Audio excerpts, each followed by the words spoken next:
हाँ, हेलो दोस्तों। मॉर्निंग में मैंने आपको एक क्वेश्चन दिया था मूल अधिकारों से। शायद आपने उस टॉपिक को पढ़ के उत्तर को लिखने का कोशिश की होगी। अगर नहीं की तो आप कर लीजिएगा या इस उत्तर को देख लीजिएगा, आपको इससे हेल्प मिलेगी। अगर आपको लगता है कि कुछ सुधार की आवश्यकता है तो आप कमेंट बॉक्स में बता दीजिएगा। तो सबसे पहले हम क्वेश्चन की चर्चा करते हैं। मूल अधिकारों से संबंध भारतीय संविधान में उल्लेखित युक्तियुक्त निर्बंधों पर चर्चा कीजिए। इस प्रकार से निर्बंधन आरोपित करना कहाँ तक उचित है? तो सबसे पहले इसमें हम क्या लिखेंगे? सबसे पहले हम देखेंगे कि क्वेश्चन की डिमांड क्या है। तो सबसे पहले तो हमें एक छोटा सा इंट्रोडक्शन में मूल अधिकारों और निर्बंधनों पर चर्चा करनी होगी।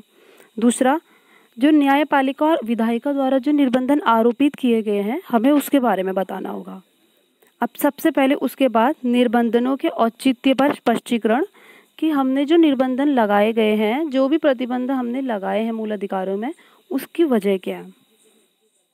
तो उत्तर देखिए। सबसे पहले तो मैंने भूमिका लिखा है। ज़रूरी नहीं है कि आप भूमिका लिखें, और ये आंसर में आपको मूल अधिकारों जो ये स्पष्टीकरण, ये जो मैंने 3 टॉपिक लिखे हैं, ये भी ज़रूरी नहीं है कि ये नहीं लिखने हैं, सॉरी, ये बस मैंने आपकी हेल्प के लिए लिखे हैं। तो देखिए, आप भूमिका ज़रूरी नहीं आप लिखें, आप सीधे सीधे लिख सकते हैं। बस आपके उत्तर लेखन ऐसा होना चाहिए, भाषा शैली, कि आपका पता चले कि आपकी भूमिका कहाँ है या उसके अंदर की बॉडी कहाँ पे है। तो सबसे पहले मूल अधिकारों को आपको जैसे पता होगा कि संविधान के भाग 3 में रखा गया है, ये आप लिख लीजिएगा उसमें। और हमने जो मूल अधिकार लिए हैं वो कहाँ से लिए हैं? हमने अमेरिकी संविधान से लिए हैं। और ये अधिकार सारे जो मौलिक अधिकार है हमारे, ये न्यायोचित हैं। आप इतना लिख दीजिए, ये हमारे और ये व्यक्ति के समग्र विकास हेतु तो मूलभूत अधिकार हैं।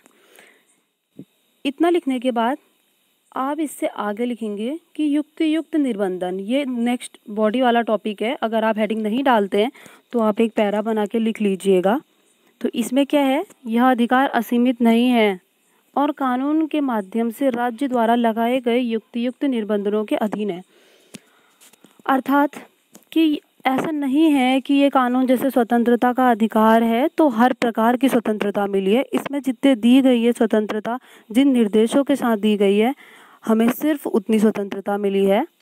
और अमेरिका में केस भी आया था जिसमें लास्ट जो फाइनल कंक्लूजन निकला था, उसने वो कहा भी था कि आपके अधिकार वहाँ समाप्त होते हैं जहाँ दूसरे की नाक शुरू होती है। तो उसी प्रकार है।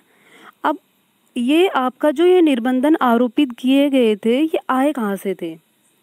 तो आपका एक साकल पेपर मिल्स बनाम भारत संघवाद था 1962 का। उसमें उच्चतम न्यायालय ने कहा था कि प्रेस की स्वतंत्रता, मेन प्रेस की स्वतंत्रता पे ही ये निर्बंधन लगाया गया है, जो आर्टिकल 19(1)(a) में आता है। 19 के फर्स्ट के पार्ट ए में आता है। अब इसमें क्या है? 19(1)(a) में आपका सबसे पहले अभिव्यक्ति की स्वतंत्रता है।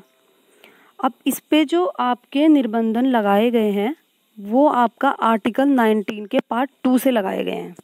अब देखते हैं ये निर्बंधन है क्या क्या। सबसे पहला तो है आपका देश की सुरक्षा के लिए, इस वजह से लगाए गए हैं। दूसरी वजह है आपकी लोक व्यवस्था।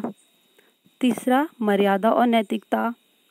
फिर अगला है पड़ोसी देशों के साथ मैत्रीपूर्ण संबंध। नेक्स्ट, न्यायालय की अवमानना। फिर अगला है मानहानि। तो ये सब आपने पढ़े होंगे या इनकी शायद व्याख्या करना ज़रूरी नहीं है, तो आपको पता होगा ये। अब उसके बाद ये भारत की संप्रभुता और अखंडता, इन सभी कारणों से और इन सभी वजहों से ये निर्बंधन जो लगाना है वो ज़रूरी है। और अभी हम आगे इसके आवश्यकताओं पे भी चर्चा करेंगे। अब देखिए, जो निर्बंधन लगाए गए हैं इसके लिए कोई खास मानदंड अलग से और कोई सेट नहीं किया गया है। जैसे न्यायपालिका में कोई अलग अलग वाद आता है, कोई भी किसी भी चीज़ से संबंधित, तो संविधान द्वारा इस निर्बंधनों को प्राधिकृत किया जाता है। और मेन जो इसमें देखा जाता है वो सामाजिक हितों को देखा जाता है कि जो भी हम निर्बंधन लगा रहे हैं इससे किसी के हितों को कोई असुरक्षा तो नहीं पहुंच रही है या कोई हानि तो नहीं हो रही है, तो इन्हें देख के निर्बंधन लगाए जाते हैं। नेक्स्ट, आपकी आवश्यकता के बारे में दिया गया है।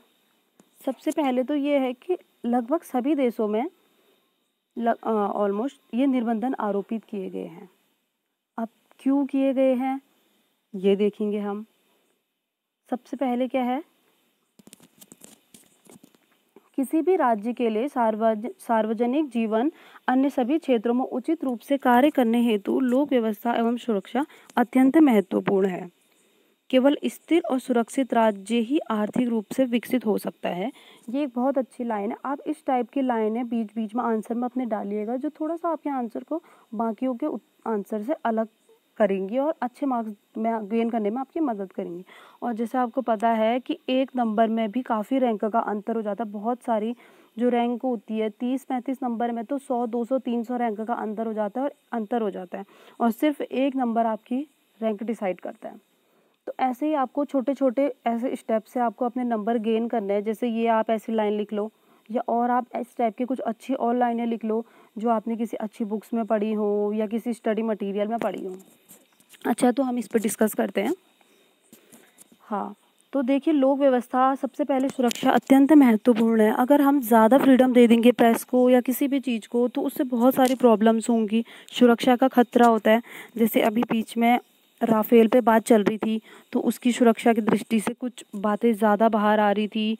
अपोजिट पार्टी और जो पार्टी सत्ता पे है उनके बीच जो कॉन्ट्राडिक्ट हो रहा था, तो उन सब वजहों से जैसे उसमें ये मुद्दा उठा था सुरक्षा, देश की सुरक्षा का। नेक्स्ट, एक तो ये भी है। देखिए, अगला बहुत अच्छा है और आप हर जगह इसको देखते होंगे। भारत धर्म और नस्ल और संस्कृति से बहुत विविधता है। किसी भी क्षेत्र में आप देखेंगे, अपने सराउंडिंग में देखेंगे, हर जगह देखेंगे अलग अलग धर्मों के हर प्रकार के लोग दिखते हैं। तो अगर ये ज़्यादा स्वतंत्रता दे दी जाए तो बहुत सारी अजीब सी घटनाएं होने लगती हैं। आप अपने समाज में देखते हैं, कहीं धर्म के नाम पे या किसी भी चीज़ के नाम पे कुछ भी अफवाहें फैल जाती हैं। उसकी वजह से आप देखते हैं सामूहिक हत्याएं होती है, कितने गंदे गंदे विरोध प्रदर्शन होते हैं आक्रोशक। तो इन सभी का एक वजह ये जो दुष्प्रचार वगैरह होता है, ज़्यादा स्वतंत्रता होती है, वो भी है। नेक्स्ट आपका क्या है, हाँ, और ज़्यादा स्वतंत्रता देना जहाँ एक सुरक्षा को खतरा देता है। आप देख आपको जैसे पता है, औपनिवेशिक शासन के टाइम पे हम अपने इतिहास से सबक ले सकते हैं कि हमने 2 शताब्दियों तक हमने क्या देखा है। उन सबको देखते हुए हम अपनी वर्तमान की जो संप्रभुता और अखंडता है, हम उसे जोखिम में नहीं डाल सकते। इतना लिखने के बाद आप जब ये सारे टॉपिक्स लिख लेंगे, तो उसके बाद आप अपने निष्कर्ष पे आइए। आप ज़रूरी नहीं है कि मैंने जैसा आपको बताया था आप हेडिंग डालिए। आप थोड़ा सा लाइन या उसमें अंतर करके या एक हल्का सा पैरा बना के आप ऐसे लिख सकते हैं। मैंने सिर्फ ये समझाने के लिए लिखा हुआ है। तो निष्कर्ष में आप जैसे देखिए, स्वतंत्रता और निर्बंधों के मध्य संतुलन बनाना जटिल होता है। हाँ, बिल्कुल सही बात कही है, क्योंकि कई बार ऐसा होता है कि कई सारे केसेस में सुप्रीम कोर्ट तक जाते हैं, ये ऐसे बहुत सारे केसेस होते हैं, तो वही संतुलन बनाना कठिन है। परंतु हमारी जो न्यायपालिका है और विधायिका है, उनके मध्य सामंजस्य मतलब कि संतुलन के मध्य यह सुनिश्चित किया जा सकता है कि लगाए गए निर्बंधन संवैधानिक प्राधिकारों की भावना के अनुरूप युक्त है। क्योंकि ये संविधान में हमारे दिए गए हैं ना, जो आर्टिकल आपका यहाँ पे मैंने बताया था ऊपर कि 1962 उसमें बताया था, तो ये युक्त है। Okay, thank you. आगे और क्वेश्चन के लिए और वीडियोस के लिए आप हमारा टेलीग्राम चैनल सब्सक्राइब कर सकते हैं और हमारा यूट्यूब चैनल सब्सक्राइब करें। Thank you.